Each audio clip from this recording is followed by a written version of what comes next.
আজ বৈষ্ণব মহাজন তিনি পদাবলিতে কলম রাখলেন, কি বললেন না, কলি ঘোর তিমিরে। ঘোর শব্দের অর্থ কি? ঘন।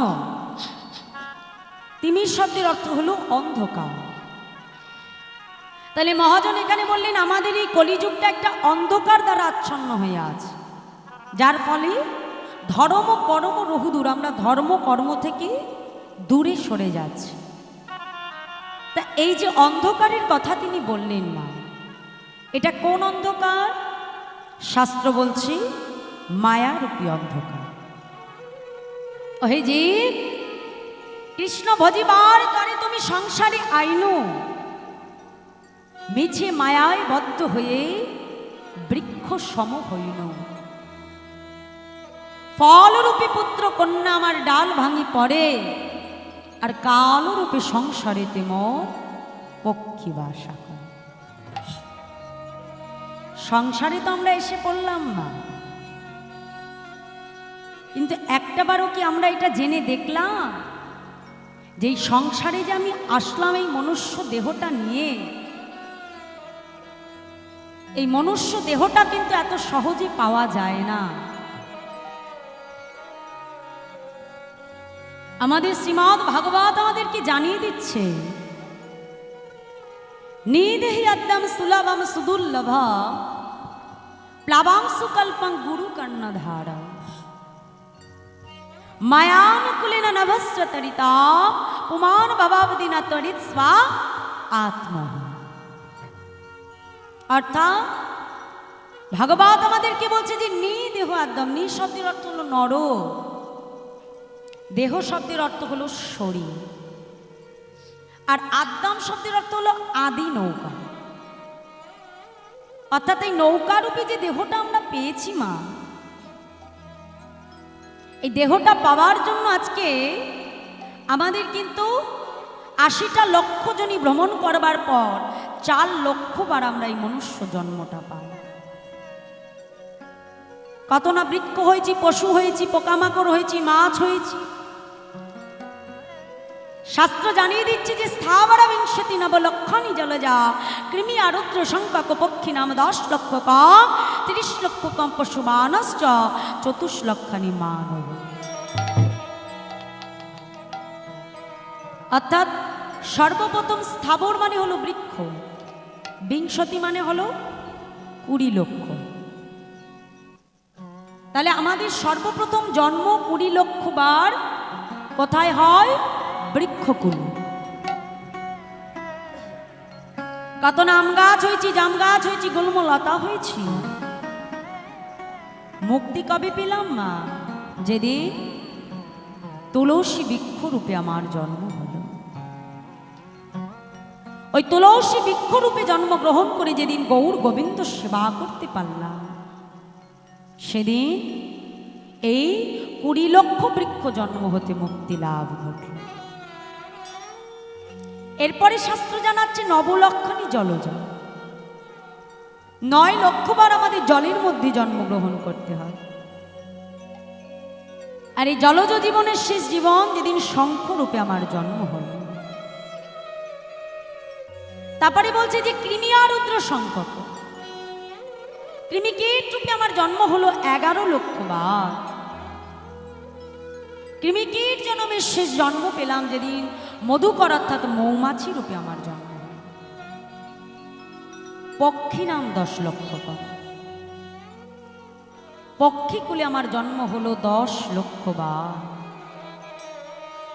৩০ লক্ষ কম পশু বানশ্চ। এরপর পশুকুলে আমার জন্ম হলো ৩০ লক্ষ বার। তাহলে এতগুলো জন্ম পার করবার পর তবে এই মানব জন্ম। এবং প্রত্যেকটা জন্মেই আমাদেরকে লক্ষ্য করতে হবে, যতক্ষণ না এই দেহটা দিয়ে কিন্তু তুমি তার সেবা করতে পারবে, ততক্ষণ কিন্তু এই দেহের কোনো মুক্তি নেই।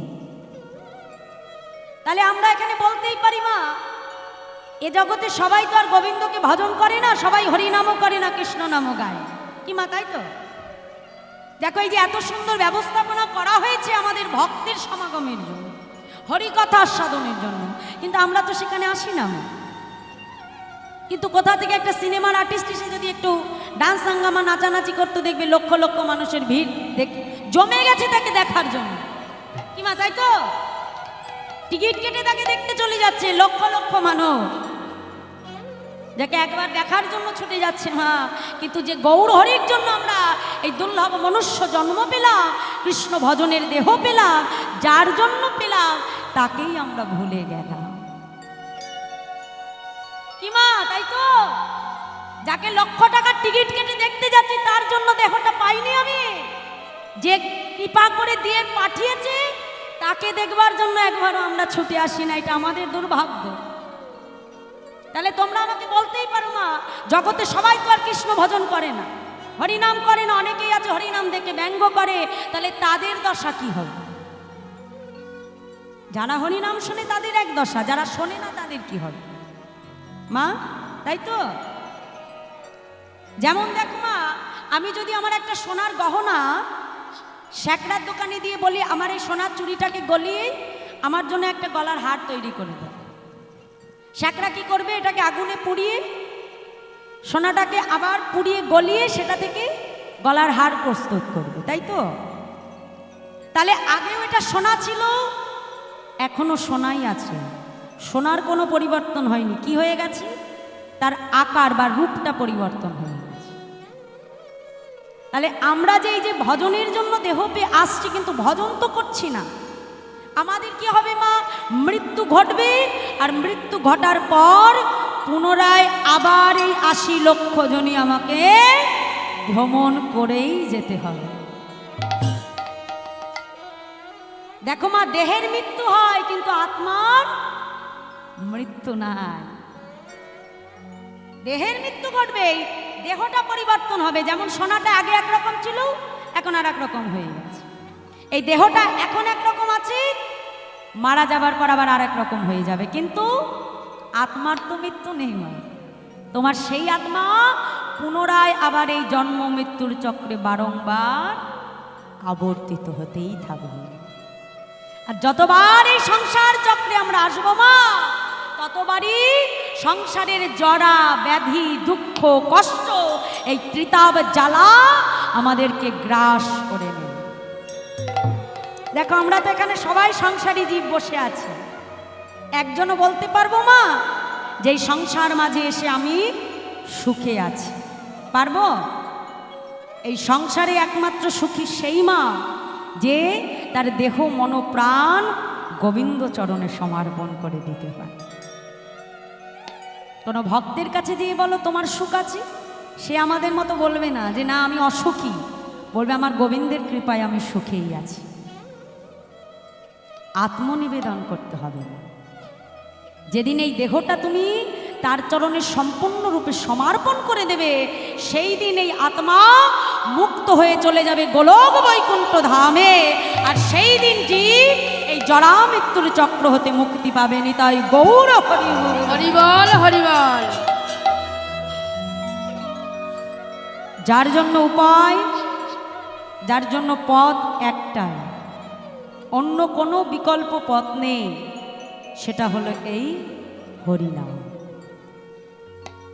নাম ছাড়া জীবের গতি নাই, গতি নাই, গতি নাই। মহাপ্রভু বললেন যে হরির নাম হরির নাম হরির নামই কি বল। দেখো আমাদের জন্য কোনো কঠিন পথ তিনি বলে দেয়নি। বলেছে কি যাগযজ্ঞ করো, তপস্যা করো, ধ্যান করো ঘন্টার পর ঘন্টা, বলেছে? বলে। দেখো আমি যেখানেই থাকি না কেন মা, হাতে কর্ম আমি করতে পারি, কিন্তু বদনে আমি হরিনাম গাইতে পারি। এই যে আমার দাদার এখানে দেখো দোকানদারি করছে, কর্ম করছে, তারা কর্ম না করলে আমাদের হবে না, আমরা সংসারী জীব, কর্ম তো করতেই হবে। কিন্তু এই যে আমি দোকানে কর্ম করছি, কর্মের মধ্যে দিয়েও যদি আমি বদনে একটু হরিনাম গাইতে পারি, বা হরিনাম চালানো রয়েছে, হরিনাম শ্রবণ করতে পারি, সে যে শুনছে মা, এই শোনার মধ্যে দিয়েও কিন্তু তার কর্ম, তার কাজ হচ্ছে। যেমন আগুন বাবা, তুমি বুঝেই হাত দাও আর না বুঝেই হাত দাও মা, আগুন কি তোমায় ছেড়ে দেবে? আগুনে হাত দিলে হাত তোমার পুড়বে। ঠিক নামেরও একটা দাহিকা শক্তি আছে মা। ওই হরিনাম শুনতে শুনতে শুনতে শুনতে ধীরে ধীরে দেখবে ওই জীবের ভেতরেও পরিবর্তন এসে যাবে। নিতাই গৌর হরি বল হরি বল। শাস্ত্রে বলে হেলাই বা শ্রদ্ধায় যে বা নাম লয়, ক্রমে ক্রমে কৃষ্ণ ভক্তির হয় উপাচয়। তাই আজ বৈষ্ণব মহাজন তিনি পদাবলিতে কলম দিলে, দিয়ে বলছে দেখো দেখো তার মতো দয়াল কোনো যুগে হয় নাই আর হবেও না। তাই আজ পদাবলিতে কলম দিয়ে বলছে দেখো অসাধনে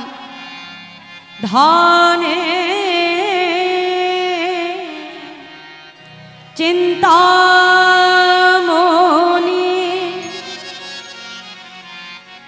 আমার বিধি মিলায়লো আনি অসাধনে চিন্তামণি আমার বিধি মিলাগুলো আনি আমার গোরা বড় দয়ালো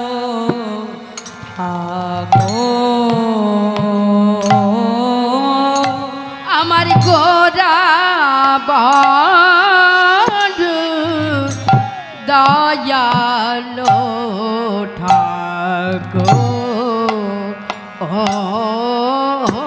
কোন সাধন ভজ লাগলো না রে, কোন সাধন ভজন লাগিল না রে, তারে অসাধনে